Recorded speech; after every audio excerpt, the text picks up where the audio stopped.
Bien, ¿cómo se va a desarrollar la clase de hoy? Vamos a empezar hablando de las repercusiones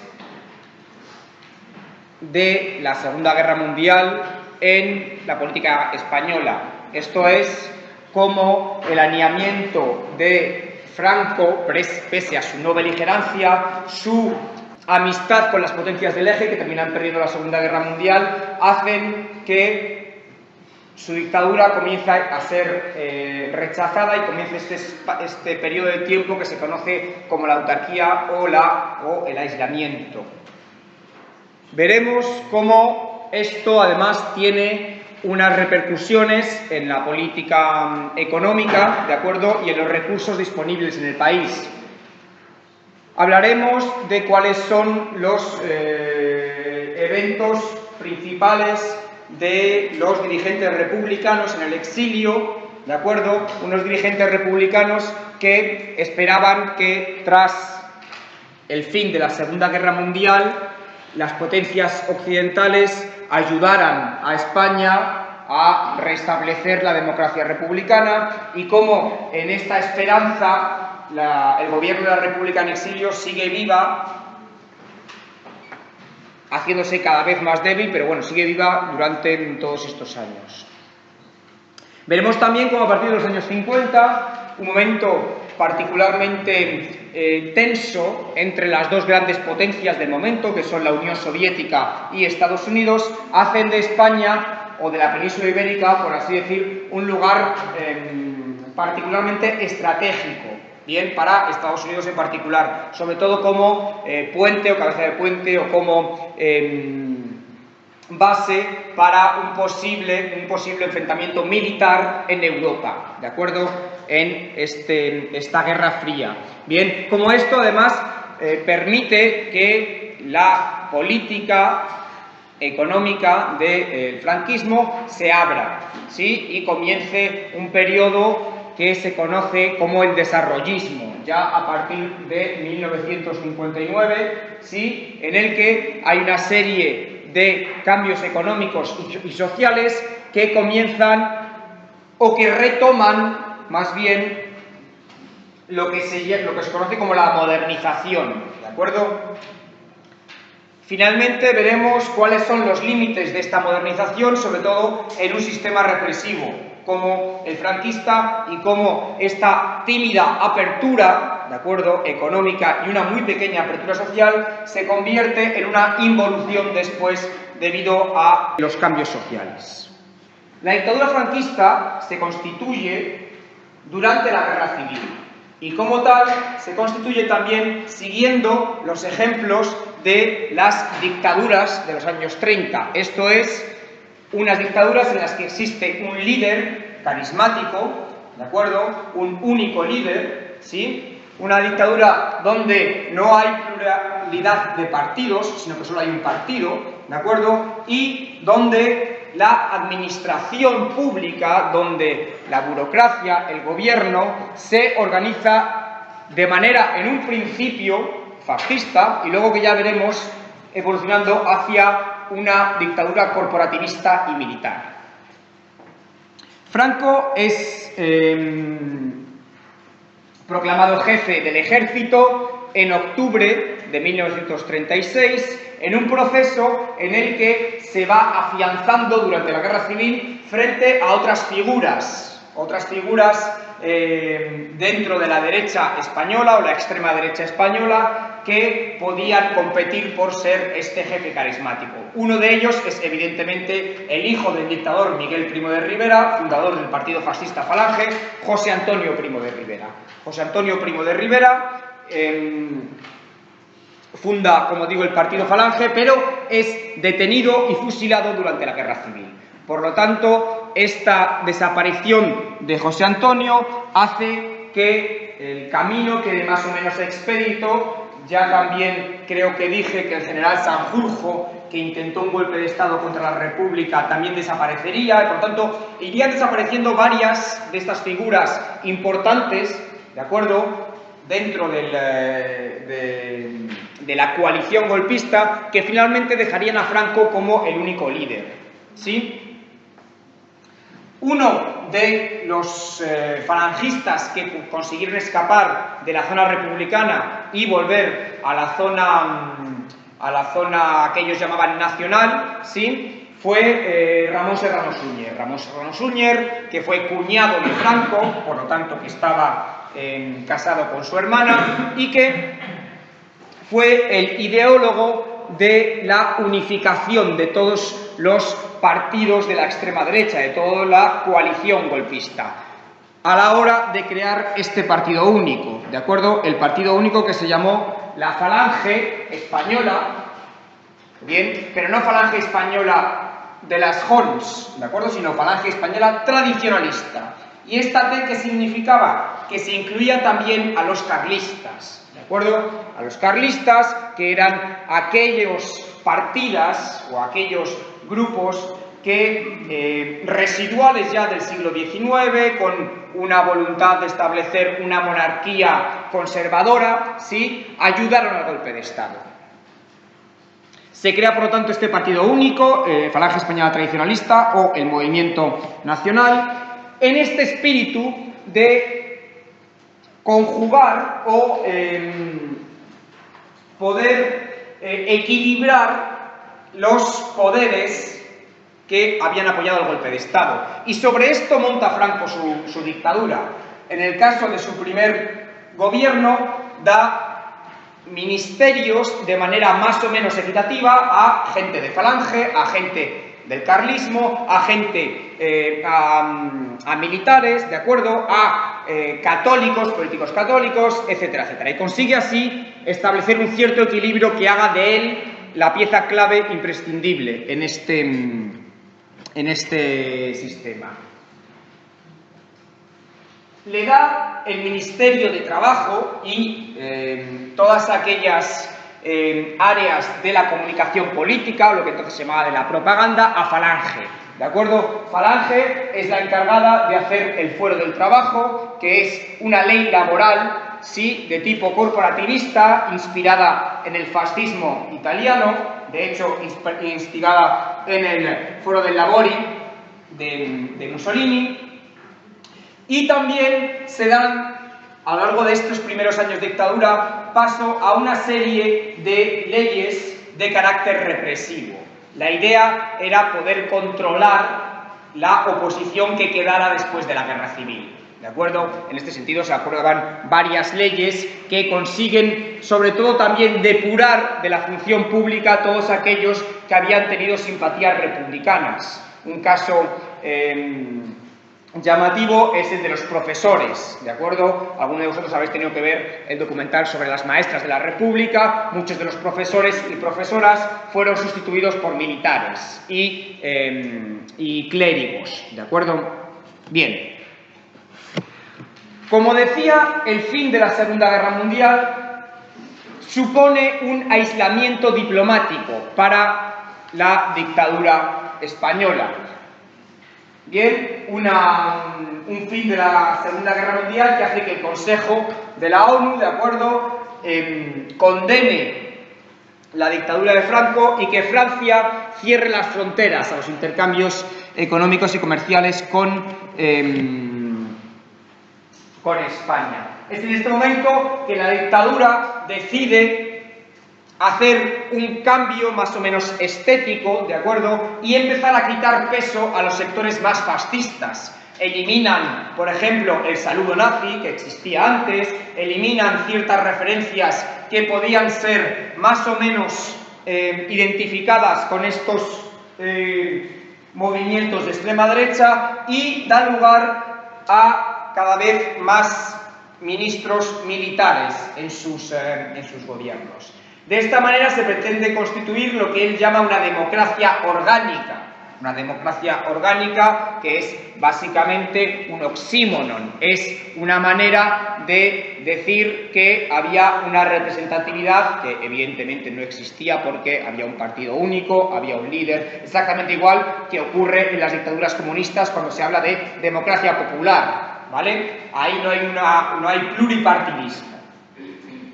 En todo caso, se aprueban leyes más o menos, como digo, estéticas, como el Fuero de los Españoles o la ley del referéndum, para intentar abrir este aislamiento, para intentar presentarse como una dictadura, sí, pero de corte más bien conservador y no de corte fascista, como previamente. Estos cambios, como digo, estéticos, se dan también por una necesidad económica.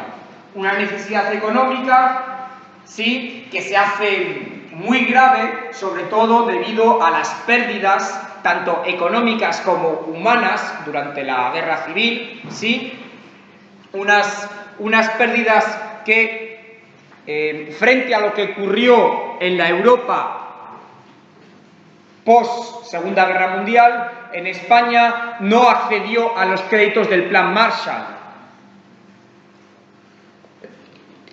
El Plan Marshall es la ayuda económica que Estados Unidos dio a Francia, Inglaterra, Alemania para su reconstrucción, ¿sí? Esto no fue así en España, y su exclusión del Plan Marshall lo que hizo, como digo, es agravar una situación económica que hizo que muchos de los españoles malvivieran con un racionamiento y una miseria que sería muy característica de estos años. También se añade la dificultad de que los encargados de la economía franquista eran bastante ignorantes. En realidad había una carencia de expertos. Pensad que tras la Guerra Civil muchísimos intelectuales, y no solo republicanos, y no solo de izquierda, y no solo de centro, sino también monárquicos, tienen que abandonar el país. Así que hay una escasez también de gente preparada, gente suficientemente preparada para afrontar las dificultades de un país que acaba de salir de una guerra,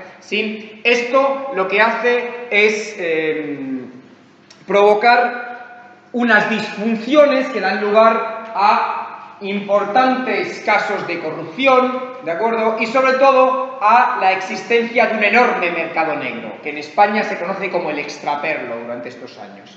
El extraperlo era básicamente la importación de productos desde otros lugares, bien, o desde otros países, que no se hacían a través de canales legales, y por lo tanto no pagaban impuestos y por lo tanto establecían el precio que les daba la gana. Esto era el caso de los medicamentos, ¿de acuerdo?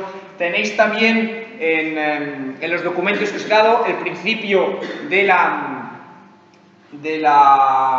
ensayo de Fariña, que habla del tráfico de cocaína en Galicia en los años 80.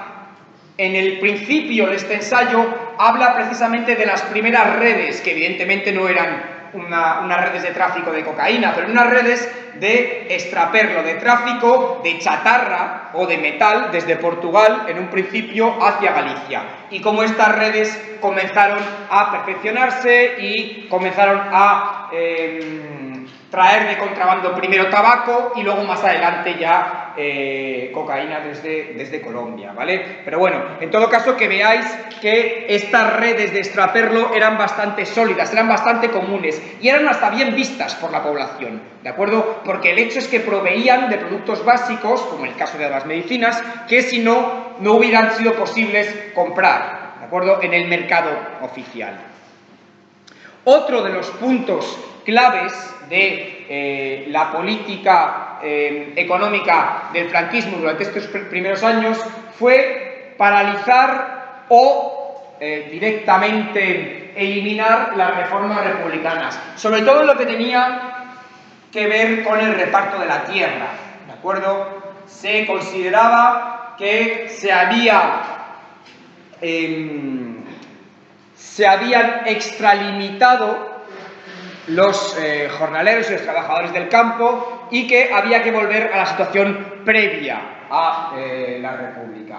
Por supuesto, la represión, como he dicho, es importantísima en el ámbito educativo, pero también en el laboral, ¿sí? Todo esto, la represión política, pero también la escasez económica, hace que muchísima mano de obra tenga que abandonar el país. Y como he dicho antes, mucha mano de obra también cualificada, ¿sí? Muchos perseguidos políticos. España consigue sobrevivir durante estos años o consigue salvar la situación gracias a la ayuda económica de Juan Domingo Perón, ¿de acuerdo? El presidente de Argentina durante estos años. Como digo, ¿qué ocurre con los dirigentes republicanos? Bueno, los dirigentes republicanos y mucho de este exilio intelectual o mano de obra cualificada se exilia principalmente a México en un primer momento. Pensad que Francia, aparte de estar en guerra, al principio acogió de manera bastante poco humanitaria a muchos de los refugiados que los introducían en campos, ¿de acuerdo? Así que el presidente Lázaro Cárdenas, en una política de acogida, dio la bienvenida a muchísimos republicanos a México, ¿de acuerdo? Y México se convirtió, de hecho, en la capital de la República en el exilio hasta el final de la Segunda Guerra Mundial, 1946, y aún así también después lugar de residencia de muchísimos republicanos y de muchísimos hombres políticos de izquierdas. El presidente de la República fue Diego Martínez Barrio hasta el 62, tampoco hace falta que lo aprendáis, pero sí que existió esta república en el exilio esperando a que cayera el régimen franquista, pero también existió una resistencia armada, ¿de acuerdo? Una resistencia armada fuera de Francia, de España, perdón, esto es el movimiento de liberación anarquista, pero también republicanos catalanes, bien, que intentaron una invasión del Valle de Arán junto al Partido Comunista de España, que fue fallida, pero también existía una resistencia dentro de España, ¿vale? Lo que se conoce como los maquis, que eran gente, republicanos, que se habían escapado de las montañas, donde era más difícil perseguirlos y desde donde hacían ataques armados contra personalidades de la dictadura. También es importante, sobre todo en este exilio, la acción cultural de muchos de estos artistas que habían sido perseguidos en la España franquista y que dieron lugar a importantes obras de arte como la poesía de Rafael Alberti, las pinturas de Renaud, ¿de acuerdo? Miró, Picasso, etcétera, etcétera. Esta situación crítica de la dictadura franquista cambia sobre todo a partir de la Guerra Fría. Esto hizo plantearse la necesidad de establecer bases aéreas en España, en España y Portugal, por cierto. Bases aéreas que servirían como cabeza de puente, ¿de acuerdo? Bases aéreas donde aviones de Estados Unidos podrían establecerse, como son la base de Rota. Por cierto, bases aéreas que tenían una importancia capital en el cambio social que vendría después, porque pensad que cerca de estas bases, muchos de estos soldados estadounidenses salían luego de esas bases y, bueno, pues traían nuevas maneras de vestir, nuevas maneras, bueno, de comer, nuevos hábitos, ¿de acuerdo? También música, todo esto, por ejemplo, es muy interesante en la base de Rota y en la ciudad de Sevilla, que es uno de los primeros sitios donde comienza una especie de contracultura, ¿de acuerdo? Y de movimiento alternativo. De todas formas, esto lo veremos ya la semana que viene. Esto, además, ayuda a la dictadura, como digo, a liberar un poco de presión ante la crisis económica interna, ¿de acuerdo? Ante la depresión que da lugar, por cierto, a las primeras huelgas. A unas primeras huelgas que, si bien fueron discretas, comenzaron a ser bastante alarmantes para el franquismo, sobre todo para sus jerarcas, que se dieron cuenta de que hacía falta un cambio económico, porque si no la dictadura no sobreviviría. Para ello se logró una ayuda económica, sobre todo de Estados Unidos, una ayuda política por parte del Vaticano, ¿sí? esta ayuda política y económica hace que España pueda reincorporarse a la ONU en 1955 y también, como digo, que se establezcan las bases aéreas de Estados Unidos en España, en Morón, en Rota. Bien. Ante esta crisis, como he dicho antes, y el surgimiento de movimientos cada vez más preocupantes para el franquismo, se llega a la conclusión de que hay que llevar reformas económicas que ayuden a el establecimiento, más bien que ayuden a la estabilización política, ¿de acuerdo?, y económica.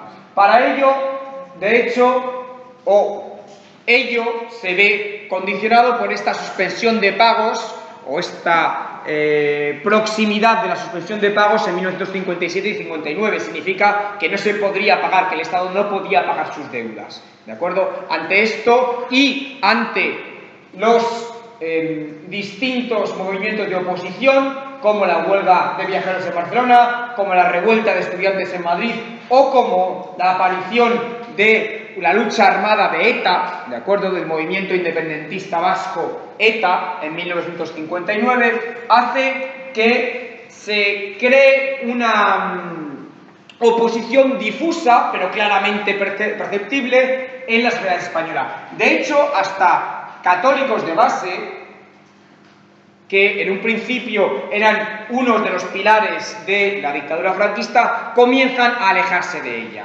¿sí? Comienzan a alejarse debido a las dificultades de la población durante estos años de 1950 y sobre todo también debido a la represión política.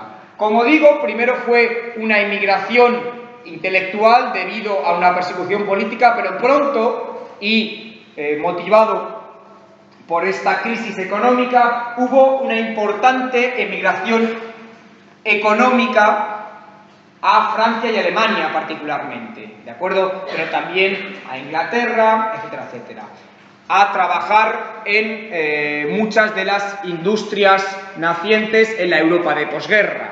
¿Sí? Esto sería importante también porque mucha de esta gente que trabajaba fuera enviaba dinero de vuelta a España, lo que hizo que las familias tuvieran unos recursos económicos un poco más importantes. También hay que tener en cuenta que este crecimiento de posguerra en Europa hace que muchos franceses, británicos, ingleses, comiencen a tener vacaciones y comiencen a viajar, muchos de ellos buscando sol, ¿sí? Y esto ayuda a la reaparición de una industria que desde entonces y hasta ahora será una de las más importantes en la economía española, que es la industria del turismo, ¿sí? Una industria que además se vería beneficiada por la disponibilidad de petróleo barato, que haría que los transportes fueran mucho más baratos y mucho más asequibles para tomar un avión, ¿de acuerdo?, etcétera, etcétera. ¿Sí? Esto también se vio beneficiado, este cambio económico, por la aparición de una nueva política económica, sobre todo una política económica más ligada a el desarrollismo o la tecnocracia, esto es, a una liberalización económica que se permitiera, por ejemplo, intercambios sin tantos impuestos a la importación o a la exportación, ¿de acuerdo?, sin tantos aranceles, ¿sí?, que dieran lugar a intercambios con otros países, en particular con Estados Unidos y con el resto de países europeos, que a su vez lograran contener esta desafección social que hemos visto antes. El grupo más importante fue el grupo del Opus Dei. ¿Sabéis lo que es el Opus Dei? No, pues deberíais mirarlo porque no me va a dar tiempo a explicarlo, pero es un grupo religioso, ¿de acuerdo?, que de clase bastante elitista, ¿sí?, y con una presencia importante en España y Latinoamérica. Pensad que su fundador también ayudaría a Franco durante la Guerra Civil, y que en estos primeros años era parte, o muchos de sus miembros formaban parte de los gabinetes económicos y políticos del franquismo, ¿de acuerdo?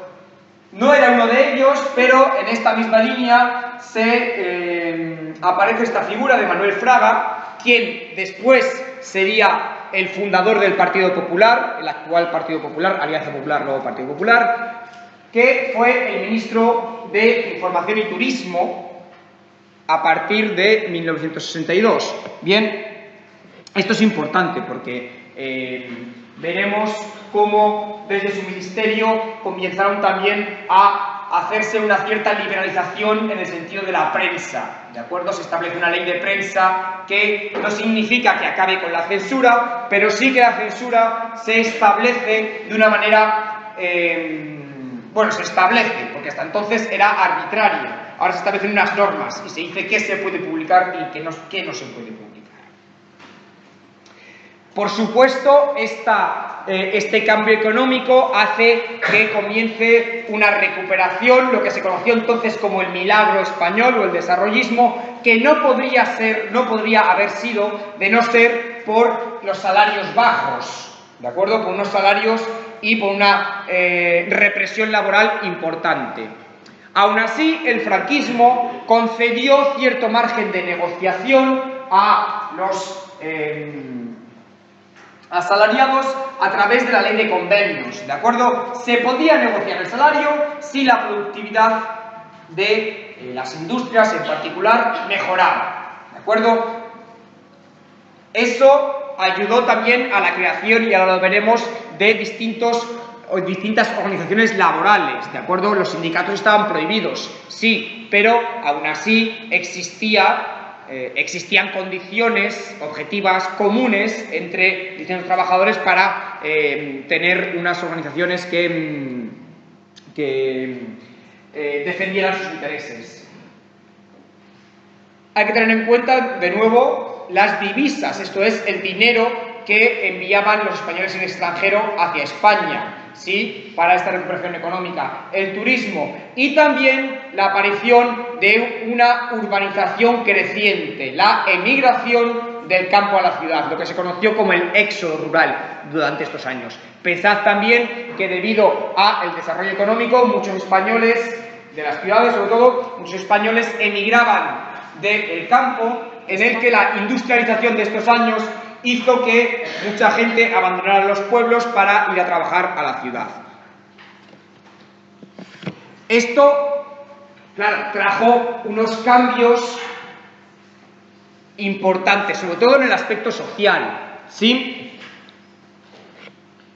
Pensad, como he dicho antes, que la llegada de los primeros soldados estadounidenses a las bases aéreas trajo, pues eso, una nueva música, una nueva cultura cuando salían, pero cuando llegaron ya cada vez más turistas de Europa, del norte de Europa, también traían otras actitudes. Pensad que durante estos años fueron los primeros años en los que muchísimas mujeres iban a bañarse en bikini a la playa, ¿sí? Esto en una sociedad completamente tradicional como la franquista supuso un cambio importante. No solo el bikini, las revistas, el hecho de que las mujeres fumaran, ¿sí? No solo esto, también las nuevas maneras de vestir de los europeos que venían, ¿sí?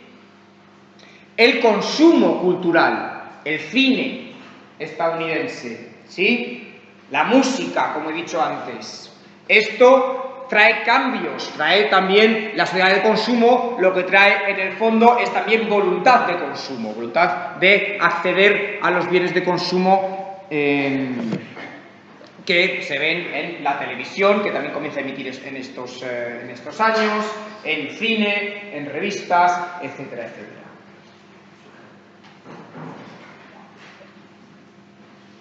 Comienza también a aparecer un movimiento de contestación en esencia nuevo también en los años 60. Pensad que muchos de los trabajadores que están trabajando ya en los 60 no han vivido la guerra civil, no han vivido la represión de los primeros años y comienzan y tienen unas expectativas y unas maneras de trabajar distintas de aquellos trabajadores que habían existido hasta este momento.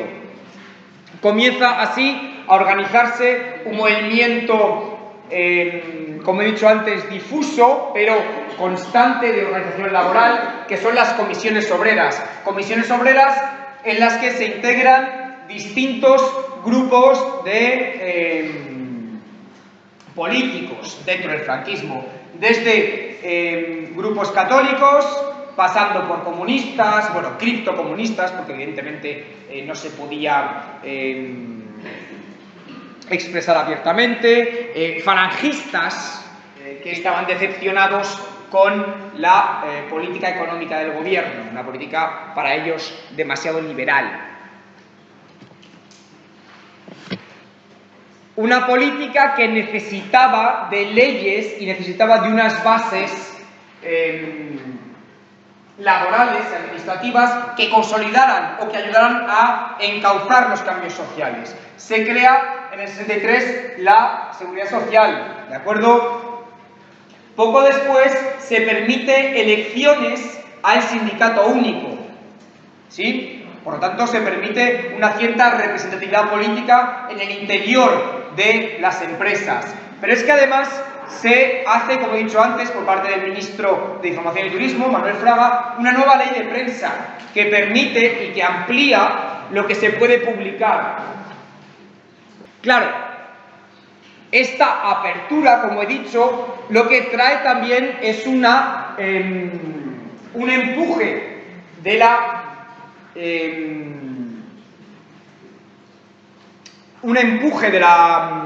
la contestación política, ¿sí? En un principio por parte de obreros, pero también comienza la lucha armada de grupos como ETA, ¿sí? Claro, esto lo que trae fue una reacción en un principio política y luego, por supuesto, militar por parte del franquismo. Un franquismo en el que, evidentemente, no se podía uno manifestar, eso es evidente, en el que los estados de excepción comenzaron a ser cada vez más recurrentes, en el que se volvieron a recrudecer las persecuciones políticas con penas de muerte, ¿de acuerdo?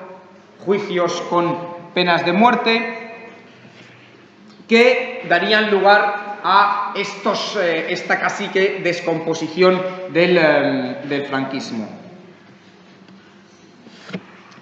Un franquismo que desde un principio hizo un golpe de Estado. Pensad que Franco no era rey, ¿no? Se acaba con la República, pero Franco da un golpe frente a la República, junto a los monárquicos. ¿Sí? Había un rey de España, pero Franco se convierte en jefe del Estado. Por lo tanto, hay muchos monárquicos que estaban esperando que le diera la jefatura del Estado a el hijo de Alfonso XIII, que era Juan, ¿de acuerdo? Juan de Borbón. Juan de Borbón, que estaba en Portugal, pues eso, esperando también a que el fin de la guerra le diera la corona a él, y bueno, pues Franco podía quedarse como dictador en un principio.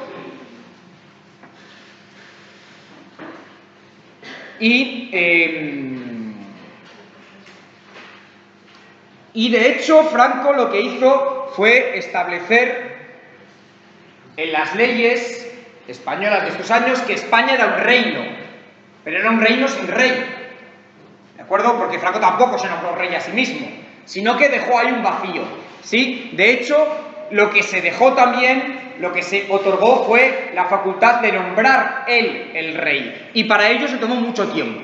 Se tomó, de hecho, ahora lo veremos, cerca de 20 años.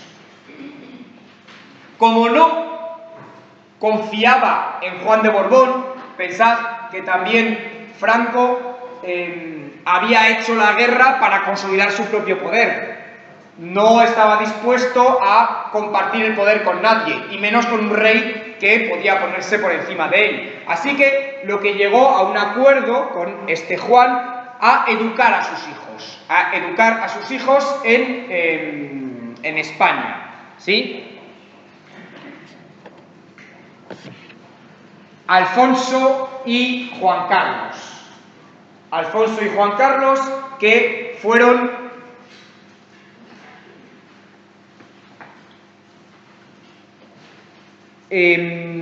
educados, como digo, por Franco o por el entorno de la dictadura franquista, fueron educados en España, ¿sí?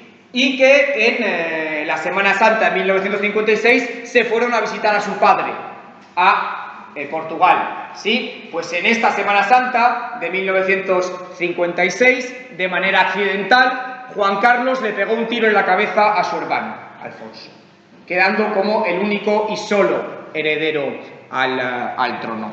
Juan Carlos, que será nombrado después príncipe de España, ¿sí? Y que será nombrado como sucesor a la jefatura del Estado cuando Franco muriera. Esto ocurre en 1969, ¿sí? Juan Carlos, que es el padre del actual rey español, Felipe VI. ¿Qué ocurre con los partidos que están en el exilio? Tenemos a figuras que capitalizan este exilio político, ¿de acuerdo? O que simbolizan este exilio político, como es el caso de Santiago Carrillo, jefe del Partido Comunista de España, ¿de acuerdo? Alguien que pasa de ser seguidor de las ideas de Stalin hacia un eurocomunismo más o menos concreto. Tenemos el Partido Socialista también, que tendría una base importante en Toulouse, ¿sí? En cuya cabeza estaba Rodolfo Llopis, alguien que había luchado en la guerra civil. Son los que se consideran a sí mismos como socialistas históricos y que tienen una importante querella con los comunistas, sobre todo debido a las desavenencias durante la guerra civil, ¿de acuerdo? Ellos piensan que han sido traicionados por los comunistas, por venderse a la Rusia de Stalin durante la guerra civil, y por lo tanto tienen ahí una competencia y una inquina importante. Tenemos también, por supuesto, a los monárquicos. Ya os he dicho que Franco no nombró a ningún rey. De hecho, el rey se nombró después de que Franco muriera. Sí, el rey se coronó después de que Franco muriera. Políticos monárquicos históricos como José María Gil Robles tienen que vivir en el exilio, ¿sí? Incluso hay unos carlistas que se llaman a sí mismos carlistas de izquierda, que también se exilian, sobre todo en el sur de Francia, ¿sí? Pero es que también hay falangistas, que se dicen auténticos, ¿de acuerdo? De hecho, después se crearía un partido que sería Falange Auténtica, ¿sí? Que están en desacuerdo con el propio Franco, ¿sí? Hay muchos de ellos que, de hecho, forman parte de la vida política y cultural de España, incluidos directores de cine, incluidos periodistas, etcétera, etcétera. Bien, toda esta oposición fuera y dentro del Estado lo que hace es alimentar un descontento, ¿sí? Que se cimenta también sobre unos cambios sociales cada vez menos comprensibles dentro de una dictadura.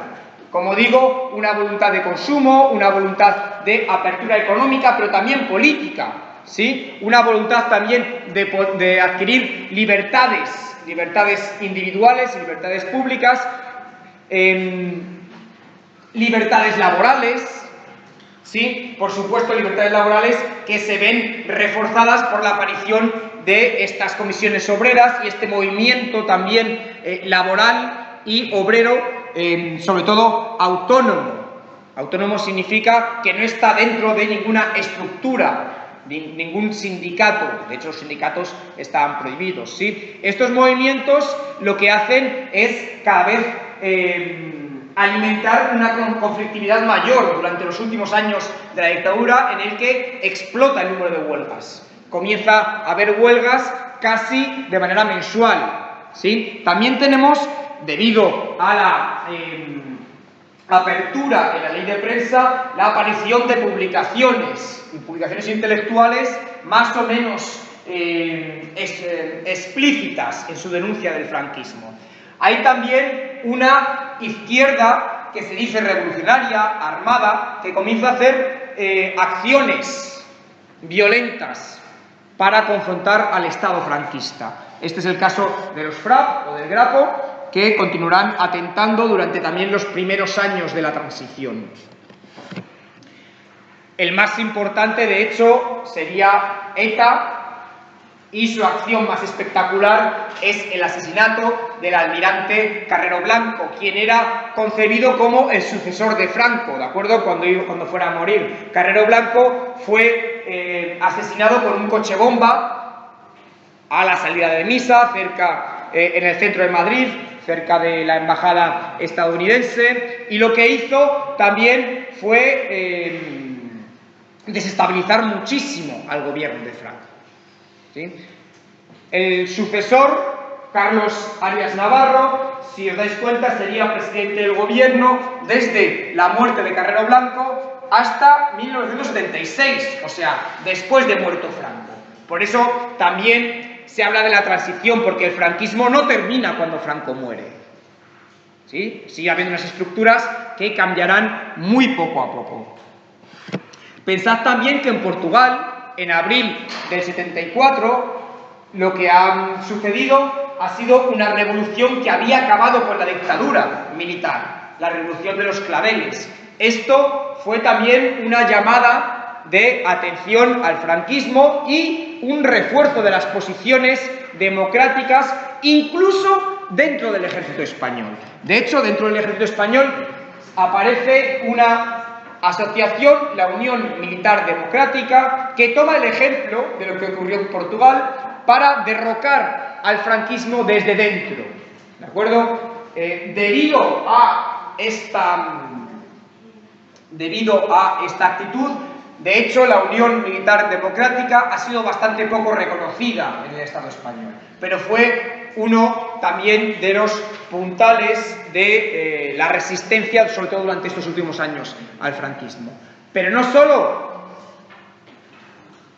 solo dentro del Estado, dentro de la administración franquista, el franquismo se encontró también con